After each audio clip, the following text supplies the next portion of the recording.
ഭാഗ്യദേവത എന്ന സത്യനന്ദിക്കാട് ചിത്രത്തിലൂടെ മലയാള സിനിമയിലേക്കെത്തിയ താരമാണ് നിഖില വിമൽ.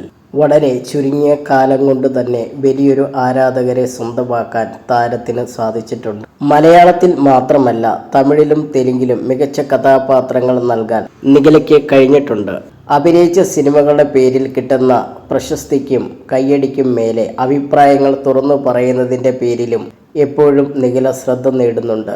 നിലപാടുകളും അഭിപ്രായങ്ങളും തുറന്നു പറയുന്നതിൻ്റെ പേരിൽ ആരാധകരെയും ഹേറ്റേഴ്സിനെയും നിഖിലയ്ക്ക് ഒരുപോലെയുണ്ട്. പെണ്ണ് കേസാണ് നിഖിലയുടെ ഏറ്റവും പുതിയ സിനിമ. ചിത്രത്തിൻ്റെ പ്രമോഷൻ്റെ തിരക്കുകളിലാണ് താരം ഇപ്പോഴിതാ രേഖ മേനോന് നൽകിയ അഭിമുഖത്തിൽ നിഖില പറഞ്ഞ വാക്കുകളാണ് ശ്രദ്ധ നേടുന്നത്. ആദ്യം സിനിമയിൽ തനിക്കൊരു പാവം കുട്ടി എന്ന ഇമേജ് ആയിരുന്നുവെന്നും എന്നാൽ തനിക്ക് ആ ഇമേജ് ഇഷ്ടമില്ലെന്നും താരം പറയുന്നു. യഥാർത്ഥ ജീവിതത്തിൽ നമ്മളൊരു പാവം അല്ല. കഴിഞ്ഞ 6 മാസം ഞാൻ പുറത്തിറങ്ങിയിരുന്നില്ല. മീഡിയകളെ കാണേണ്ട അവസ്ഥയിലല്ലായിരുന്നു.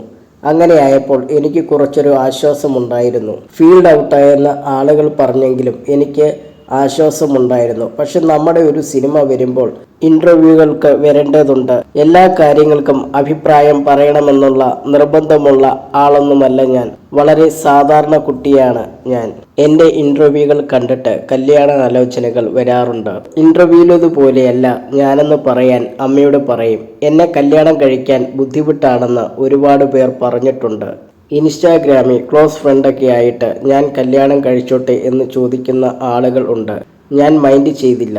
എന്നോട് സങ്കല്പത്തിലുള്ള പുരുഷൻ ഏതാണെന്ന് ചോദിച്ചാൽ സ്തംഭിച്ചിരിക്കും. ഞാൻ വെറുതെ പോലും ഒരാളെപ്പറ്റി സങ്കല്പിക്കാറില്ല. പിന്നെയാണോ കല്യാണം കഴിക്കാൻ? എനിക്കൊപ്പം വർക്ക് ചെയ്യുന്നവരോട് എനിക്കങ്ങനെ ക്രഷ് തോന്നാറില്ല. തുറന്നു പറയുന്നവരെ എനിക്കിഷ്ടമാണ്. ധ്യാൻ ചേട്ടനൊക്കെ എനിക്കിഷ്ടമാണ്. ഉള്ള കാര്യം പറയും. എന്നോട് വളരെ സ്വീറ്റായി സംസാരിക്കുന്നത്. 6 മാസം ഞാൻ മാറി നിന്ന സമയത്ത് ജീവിച്ചിരിപ്പുണ്ടോ എന്ന് എന്നോടൊരാൾ ചോദിച്ചു. എന്നെപ്പറ്റി ആരും സംസാരിക്കുന്നില്ല എന്നറിയുന്നതിൽ സന്തോഷമുണ്ടെന്ന് ഞാൻ മറുപടി നൽകി.